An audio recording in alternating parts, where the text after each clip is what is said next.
sometimes works better, and obviously there's also other motivations. I mean, I wouldn't contradict. I'm only saying that at the center of the process of European integration, this is going to be a success, a sustainable success in the long run. It's going to be for this single market prosperity. I just want to quickly say we're a few minutes past the sort of end of the official end, or the announced end of the debate. I mean, I'm having fun. I hope you as well. And I'm willing to, field another couple of questions if they're here. I also understand people leave, of course, but if you want to stay for another 10 minutes, I think we can go for another 10 minutes. That's okay. Did you want to respond? I would come back to your point. So I understood your question as asking, what are the political drivers behind the whole movement? My intention was to say that they were my argument was that they were political. Understanding history is always telling a narrative, telling a story. And the story told, peace and prosperity, is the official story, and it's so wonderful, the story. We love it. But I don't buy it.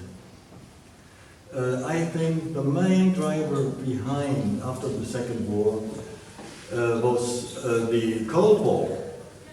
We had this war of the four Allied powers against Nazi Germany, and they defeated Germany. And the situation then was that the two powers fighting for world dominance, United States and Soviet Union, now had this playground called Europe open for who owns what. Both wanted to dominate the world, and they needed Europe as part of dominance. And the hot war for dominance went on in Vietnam, in Korea, and so on. So don't forget that in those days, in France, in Italy, in Spain, in Portugal, in Greece, we had very powerful communist parties and very powerful communist trade unions. So the question whether those countries are friendly to the West was not given for granted. So how can you stop the Soviet tanks going to Paris? Drawing a line, saying this is yours, this is mine, keep hands off, I shoot. We have the wall here. We have the Iron Curtain. And the true reason, in my perception, for the long period of peace is the Cold War. I grew up under the overkill threat. Killing Europe 20 times after the Soviet Union was killed 20 times. This was the military capability and the military concept. And you never start a war under such a situation. And why then, when the Soviet Union collapsed, why then the 10 Eastern Europeans admitted? Because again, the question was about influence zones. What is whose influence zone? And you see this with the hot war in Georgia and the hot war in the Ukraine. It's about influence zones. Do you like it or not? So the whole European integration story is a story about peace and prosperity. It's a story about world dominance and influence zones in one of the most important parts of this world, and this is Europe. Yeah. But this should not prevent us from shaping a good Europe, good for the people. And there's a lot to do still. Okay.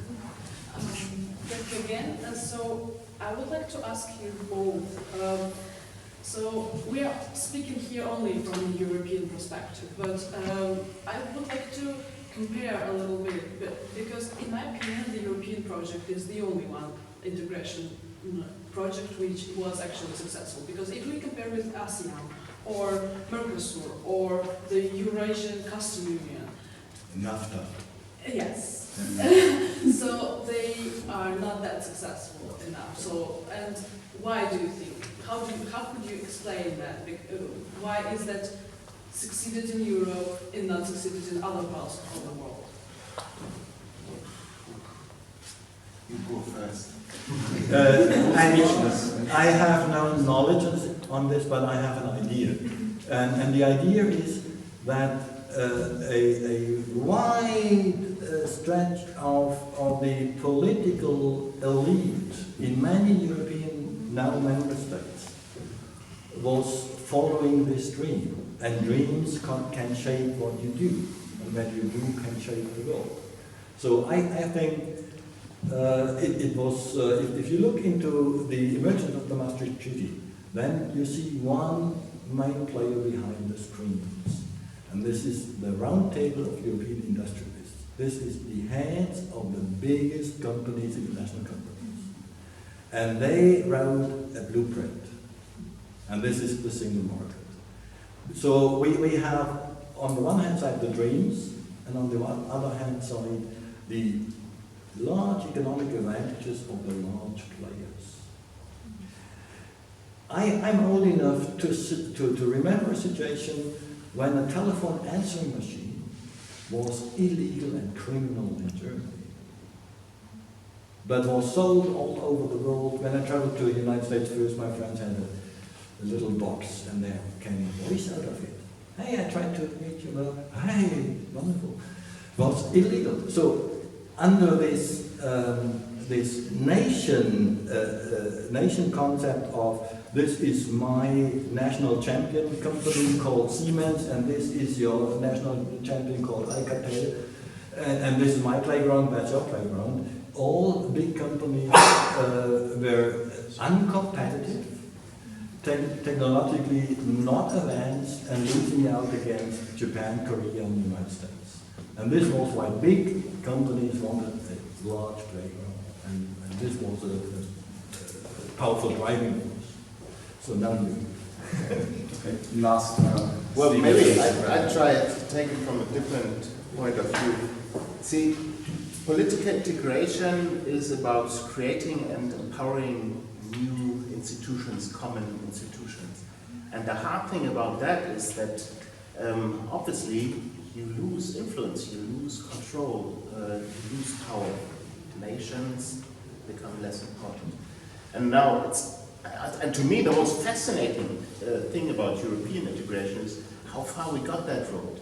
Because talking about all these uniqueness and that we don't have a true government, true parliament, yes, we have empowered parliament, European parliament, and yes, we have transferred power from the national level to the European level.